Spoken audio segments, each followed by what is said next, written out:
कक्षा 11 जीव विज्ञान में अध्याय 8 का अध्ययन कर रहे हैं, जिसमें हमारा आज का बिंदु है अंतःझिल्लिका तंत्र। अंतःझिल्लिका तंत्र क्या होता है उसके बारे में जानेंगे।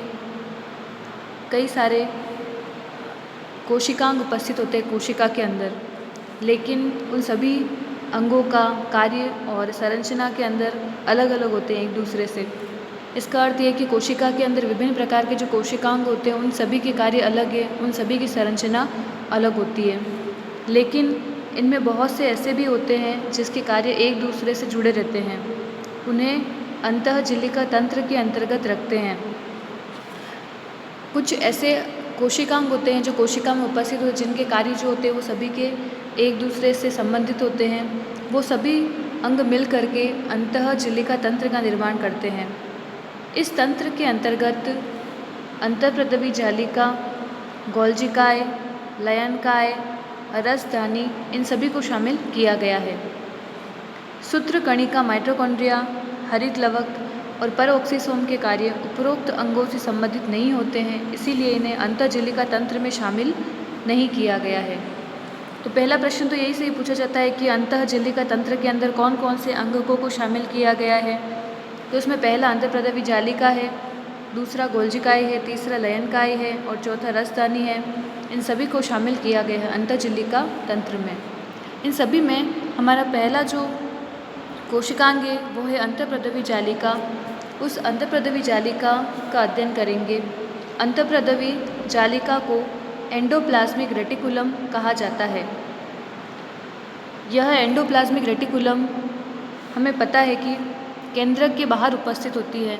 यह पहले हम पूर्व चित्रों के अंदर अध्ययन कर चुके हैं कि जिस प्रकार से हमने कोशिका की संरचना देखी थी, तो इस कोशिका के अंदर ये जो संरचना हमें दिखाई दे रही है, इस केंद्रक के बाहर की ओर ये जो संरचना हमको दिखाई देती है दोहरी झिल्ली युक्त, जिसमें हमने दो प्रकार की अंतःप्रदवी जालिका देखी थी, जिसमें एक तो चिकनी अंतःप्रदवी जालिका होती है और दूसरी खुरदरी होती है, जिसके ऊपर छोटे छोटे दाने उपस्थित हो रही है। दाने जो होते हैं वो राइबोसोम होते हैं। तो इसी के बारे में हमको अध्ययन करना है कि अंतःप्रदवी जालिका जो है उसका कार्य क्या होता है, वो कहाँ उपस्थित होती हैं, उन सभी का अध्ययन हम करेंगे आज।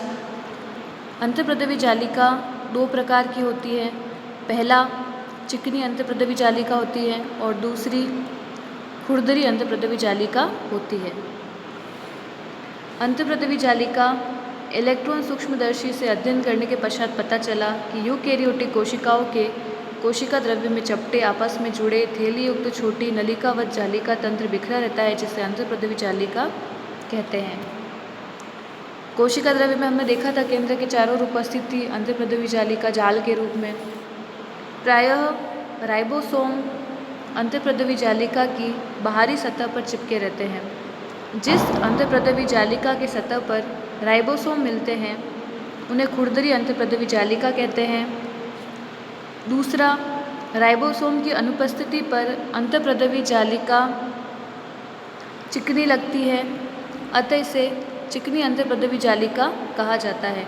तो इस प्रकार से हमारे पास में दो प्रकार की अंतःप्रदवी जालिका उपस्थित होती है। एक तो खुरदरी, जिसकी सतह पर राइबोसोम पाए जाते हैं। ये इस तरह से संरचना होगी इसकी दोहरी झिल्ली युक्त, और इसके ऊपर इस तरह से राइबोसोम यहाँ पर ऊपर लगे रहते हैं इसकी संरचना पर, इसीलिए ये खुरदरी होती है। और दूसरी जिसके ऊपर राइबोसोम उपस्थित नहीं होते हैं तो वह चिकनी अंतःप्रदवी जालिका होती है। चिकनी अंतःप्रदवी जालिका और अंतःप्रदवी जालिका खुरदरी जो होती है उनके कार्य क्या होते हैं। जिस सतह पर राइबोसोम पाए जाते हैं, खुरदरी अंतःप्रदवी जालिका वो प्रोटीन संश्लेषण का कार्य करती है। जो कोशिकाएं प्रोटीन संश्लेषण स्तर में सक्रिय भाग लेती हैं उनमें खुरदरी अंतःप्रदवी जालिका बहुतायत से मिलती है। तो इस प्रकार से खुरदरी अंतःप्रदवी जालिका का कार्य प्रोटीन संश्लेषण में सहायता प्रदान करना होता है।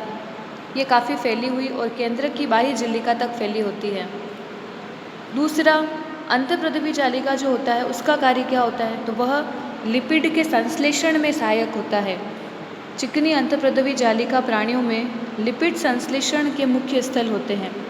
लिपिड की भांति स्टेरॉयड हार्मोन चिकनी अंतर्प्रद्रवी जालिका में होते हैं। तो इस प्रकार से खुरदरी का कार्य तो प्रोटीन संश्लेषण करना होता है और चिकनी अंतर्प्रद्रवी जालिका का कार्य लिपिड संश्लेषण करना होता है।